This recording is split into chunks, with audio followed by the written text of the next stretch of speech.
Lena ke lehae le letjha la ditau tsena tse pedi. Mme le Simba ba ne ba sita ho phela bophelo bo tshwanang le ba ditau tse ding nakong eo ba neng ba kwalletswe. They're adjusting, they're definitely adjusting, eating well, enjoying the South African cuisine. They are taking some time though. A lot of times these spaces are very new to them, everything from grass under their feet, thorn trees, even things like the sunshine and the rain, those things are all new. Simbonga ke lehae la diphoofolo tse ngatanyana tse ileng tsa pholoswa. Ha jwale lehae lena e tlo ba lehae la ditau tsena tse pedi. Hara tse ding tsa diphoofolo tse ileng tsa pholoswa lehae lena di kenyeletsa diphoofolo tse 14 tseo boholo ba tsona di tswang Ukraine. Everyone's doing very well. We've been very fortunate with our rescues that have come here, that they've adapted, they've really acclimatized to their environment. They've done well with feeding. We have top-notch care. Our veterinarian helps us whenever we need.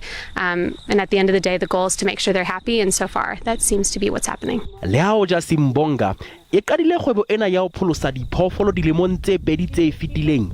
Mosebetsi wa bona o tswileng matsoho o qalelletse ho bonahala. Ebile mosebetsi ke o moholo o batlang ho etsa ho netefatsa hore ditau di bolokehile.